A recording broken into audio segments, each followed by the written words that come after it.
All right, thank you. All right, so welcome to the Rec Commission meeting for May 12th, 2020. We have, let's see, 1, 2, 3, 4, 5, 6. That's 6. Steve, because I think I missed. Where's Steve Weber? He was here. He just signed off. He had to reload something. Okay. So, all right. So we do have 6 members present. So we are calling the meeting to order. So Peter sent us the agenda. Let me just, so consideration of minutes from previous meetings. So we got those the other day.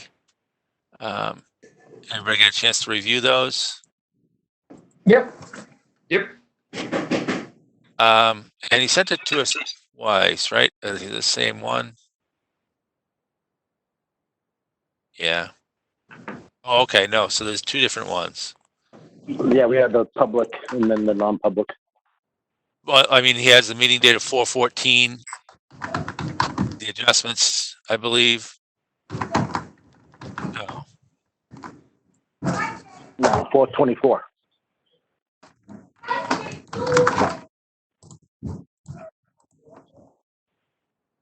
Yeah, it does say 4/14 on it. Yeah. Okay. He has one. The 2 I got were from 4/14 and 4/28. Yeah, I don't know why he has. We did have 2 meetings.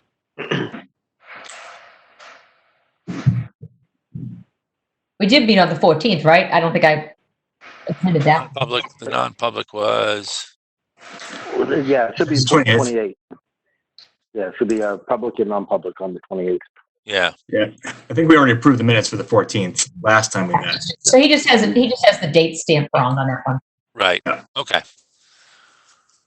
All right. So I'm looking for a motion for the minutes from the 28th or 24th. No, it was the 28th. You should. Yes. The 28th. Yeah, you should have My daughter's birthday, on the 28th. One is the public and one is the non-public. Right. He just has the non-public one with the wrong date stamp. So Right. he'll have to correct that. All right. So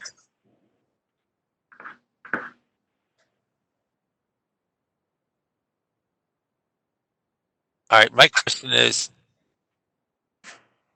all right, so we're good with these, but, well, I'm looking for a motion, I guess, on the minutes.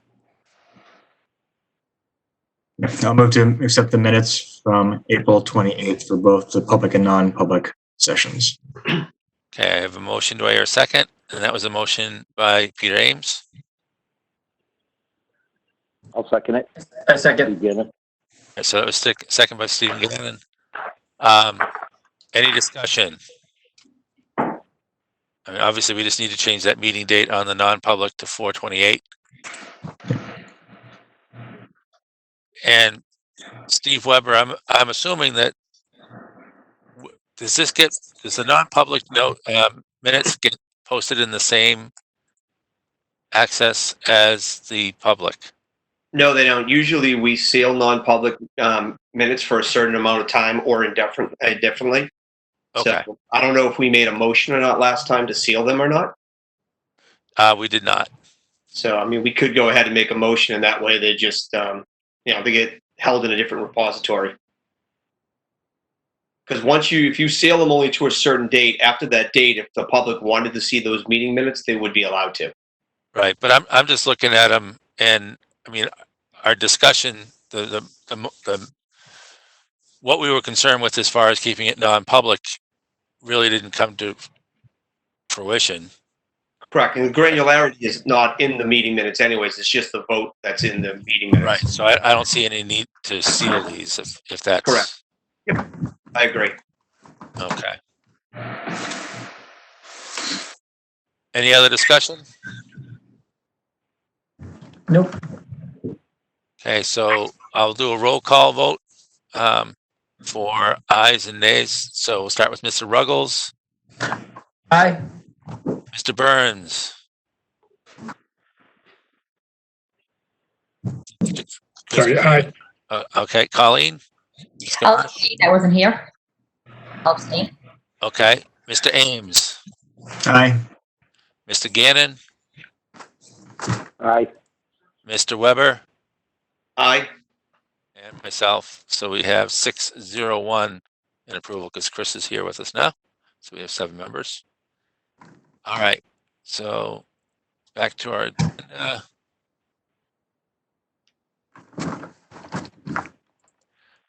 All right. So now it's time for public input. Is there any way to see if there's anybody? There's nobody calling in, correct? I do not see anybody else except for the committee. Okay.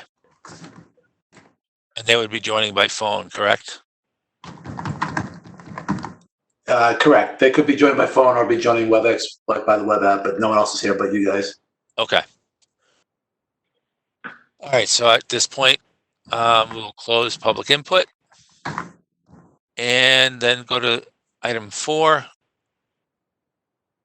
facility and field requests. I don't believe we have any, and we probably couldn't even discuss them even if we did at this point. All right, new business, which is really kind of old business, the field lighting. Chris, you got the numbers on that for the CIP? Yeah, I was hoping to have a quote before the meeting today. It has not come in yet. He's promised it this week, so I guess I'll have something for you by the end of the week, hopefully. Okay. What about our other CIP with the parking lot? Andy, any luck with that? Yeah, I got some numbers for that. I got a number of $100,000 for the paving itself. What comes up besides is the drainage issue, which could it range $50,000 to $100,000 depending on what engineering decides they need to do for it. So again, we're going to need to engineering costs. And depending on what they say, there's a range of what it could cost to get it all in there. So all in, I would say maximum $200. What about an option of? I know it's I know at Pinkerton they have a parking lot that's like the reclaimed pressed asphalt, so it's not really paved; it's porous. So there were no drainage concerns because it actually would absorb the water. I don't know if that's something that we could even look into. Because I know before we talked about paving, you know, they talk about porous land. I don't know if that's the term they used. But the porous pavement does need to be maintained, though. Right. You need to clean it out, and you still have to put some sort of drainage underneath it. So you have some sort of catchment system, and it's technically porous pavement, but it goes into a system underneath it. Okay. But I mean, you don't have to do catch basins and things. It basically just sort of Correct. like the reverse of a septic, right? Like yeah, it leaches into the ground. Yeah. Okay. I guess my question would be, can you snowplow reclaimed? Yeah. Okay. You just got to be very careful. Yeah, 'cause I know that was the reason we didn't have an issue with it down at River Access is because we don't plow, you know, in the winter time for River Access. I wasn't sure since we plow, you know, Dara, can you plow it? Yeah, and I guess the problem without, I guess now that I think of it, where that's flat and there is no drain, we would have to have it running anyway because when it freezes, it's not going to become porous anymore, and that stuff's just going to puddle and. It's that's one of the biggest issues down there. I feel like is the drainage. I mean, it has nowhere to go. It's like a pond. Yeah, it'd almost be nice to try and create some type of small retention pond there as a backup for the irrigation system. Yeah, that'd be awesome. All right. Well, we didn't, and that was it for the CIP projects, right? In the sheets. for those. All right, talent for summer camps. I think, Chris, you had mentioned that the YMCA, I didn't see that email. I don't know if that came to all of us or. Yeah, I saw it too. Yeah, let me pull that up. Nope, that's not it. Yeah, so the Y was asking about possibly using talent and the fields as kind of an overflow for some of these summer camps that initially allowed, a few hundred kids in that are now probably going to be, if they even have the camps, are going to be limited to occupancy. With all of this, they keep them local in the towns. I don't know. I don't think anybody's responded to them. When was the date from it? This came in on May 8th, Friday, May 8th at 2:03 from Joseph Manzoli. Okay, now I see. All right.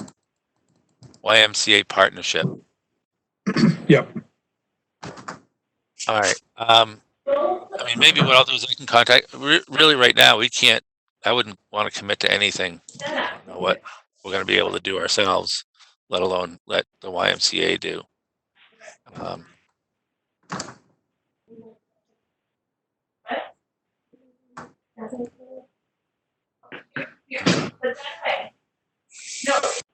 Yeah, because I mean, smaller camps, I know right now we're talking about doing some stuff at school, and it's going to be 9 students and an instructor maximum if we do it over the summer.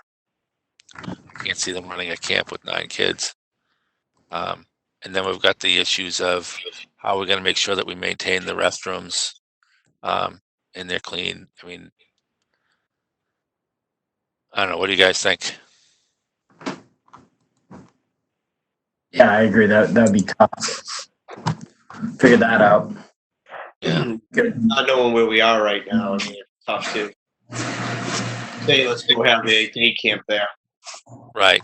And where we don't, I mean, if we had a full-time facility, if we had somebody there that was full-time at the facility and keep cleaning it and sanitizing it, that would be one thing. But, they'd be there on their own and we wouldn't really have control over what they were doing as far as cleaning. So would it be the type of thing where we could offer them the fields and maybe the beach down there and some of the woods and limit access to town hall? If they wanted to bring in like porta potties or something. Well, if we're not going to authorize any organized groups to use the field. Yeah, I'm saying if things progress and we're able to get out there. I think that's probably a discussion that we should probably be having on the road, and that would be more. Once we know. And it would have to be something the Board of Selectmen would first have to allow. So, yep. Actually, if you they want haven't specified a time frame, right? They're just saying summer camp, but they haven't said when. Right. Correct. And we don't know when the restrictions are going to be lifted on outdoor activities.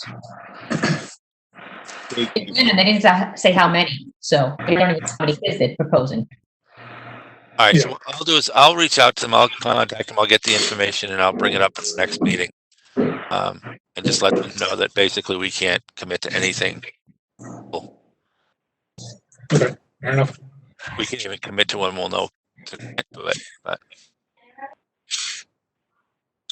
All right, tennis courts. So I did email Troy, and he felt that it would be okay to open the tennis courts, and but that is something that I know is specifically Steve for the Board of Selectmen was on the list.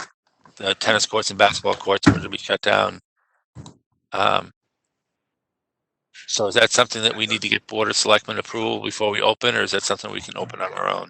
I think we should talk about it as a board. The reason they got shut down is because he had citizens complained that kids in large groups were actually hanging out on the basketball courts and on the tennis courts.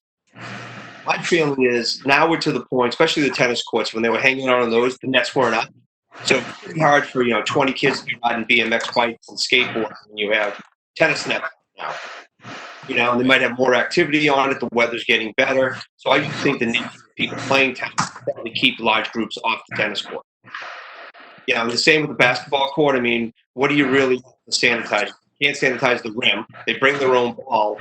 So the biggest thing is right now there's the emergency order 40, which I still believe says no groups larger than 10. Right. And that expires on May 31st. Well, and that's the thing I'm confused at too is, okay, no groups larger than 10. What if there's 4 groups of 5 kids playing basketball on each individual hoop? Is I that know. 20 or is that 4 groups of 5? Correct. You know, what's the, and then if we have 10 people out on the fields, is that 30 or is that separate? And there's nothing really enforceable to it. It's more of, the police will come and say, hey, move along. Right. Their discretion is how it's really been left. But if we put the tennis nets up, we're sort of encouraging the use of them. But again, tennis is not, it's a social distancing sport, except if you're playing doubles. So maybe we just make the stipulation that doubles play. Yeah, and double play, because that way, what is it, 4 courts down there? Just 2. Those only 2. Yeah, so doubles most you're going to get is 8. Yeah, and the courts are separated too. I don't see it's much different than playing golf with a foursome. I don't either. So I think that's something that I'll shoot a note off and just see if we need a complete board approval or if just the emergency operation can activate it. Okay, and just let me know, and as soon as we get that, I guess, since we didn't vote to close them, we don't have to vote to open them. Correct. It was something that was done by the Board of Selectmen and the Emergency Operation Committee. So we have a meeting tomorrow at 2, and I can bring the topic up at that time. All right, so if there's a go, just let us know, and we'll get those nets up there. Okay, definitely. Now, what about the playground equipment? Because, once they start opening up, like tennis courts, people are going to start saying, when can we go onto the playground? Is that under, May 31st, too? And then I would say that would potentially be extended because of the surfaces. I agree. I mean, we're not too sure what's going on with that. And the biggest thing about that is how to sanitize it, with kids going up and down the slides and so forth. So what we did is, as a town and as a school, we just followed each other and said, okay, we're going to close all the play structures. So I think once we open them, the school play structures and the town play structure will be open at the same time. Okay. All right, good. All right. Anything else for new business?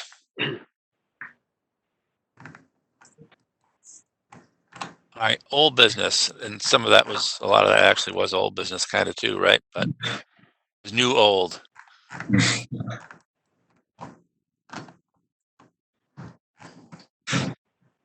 All right, so there's no old business. I don't think so.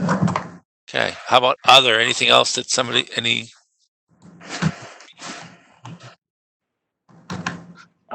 We did, Chris and I met John down at the parking lot at Dara on last Friday and discussed potentially where he'd like to put the pole. Oh, that's right. Yep. Is John still with us? I believe John is going to attend tonight and he's going to speak a little bit more about it. He's supposed to have some dredging machine come in and do some soil samples, etc. The location looks pretty good. It looks acceptable. It's out of the way.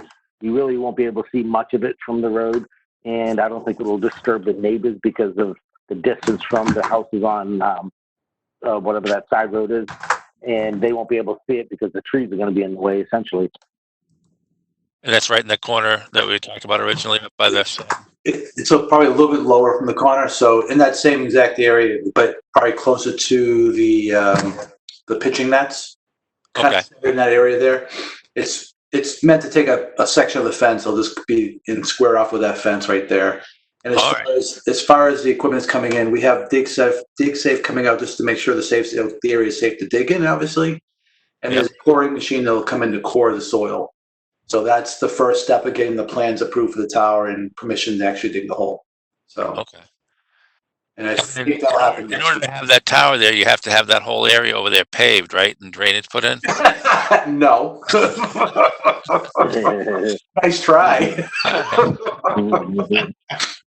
Yeah, I think, and we also talked about the power. So we're going to take the power off of the Eversource pole on Albuquerque. So we're going to run from the sidewalk over. So we're having that handled through our contractor. So we'll. Just, there is no power in that shed. So. Yeah, we learned that. But plus, I wasn't sure there'll be enough power there because we need like 30 amps coming into that little box. So Would it be possible if they're running a line from that pole? Is there a possibility we could tag onto that and run an additional line for us? I can look at the option. I mean, there'll be an additional cost, obviously. I don't know where that comes from, but I can certainly give the option of what it would take to tee off of it and go to that building. Well, not just for that building. If we want to put some lighting out there, down the line, or any type of. I know we had talked about a Wi-Fi extender out there, but we didn't have power, so that would sort of be a nice thing to be able to do to have Wi-Fi out in the park. So I think the largest service they'll give you probably is going to be a 200 amp single phase service. Yep. So if you do that, and if there's a panel board inside of the communication shack, maybe in the future they could actually pull a circuit off of that. Right. I just wouldn't want to have it on the same service though, because we wouldn't want to be tapping into something that's meant for.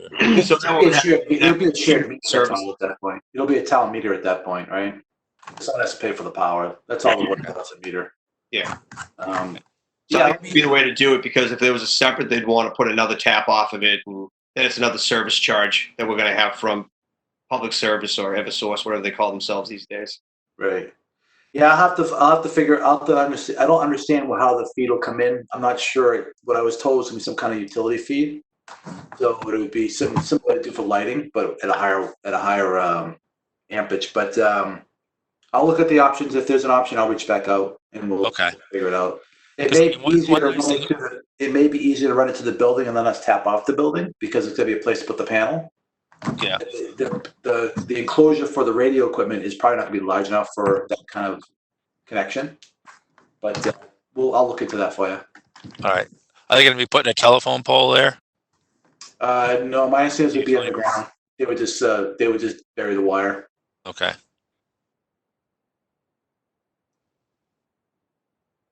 All right. All right. Anything else? I think that's it. All right. So, I guess I'm looking for a motion to adjourn. I will make a motion to adjourn. All right. So, a motion by Mr. Ruggles. Do we have a second? I'll second. Second by Mr. Burns. We'll do a roll call vote. Mr. Ruggles. Aye. Mr. Burns. Aye. Ms. Gamache. Aye. Mr. Ames. Aye. Mr. Gannon. Aye. Mr. Weber. Aye. And I'll say aye. So we are adjourned. We'll carry 7-0-0. All right. Guys, that was nice and quick. Guys.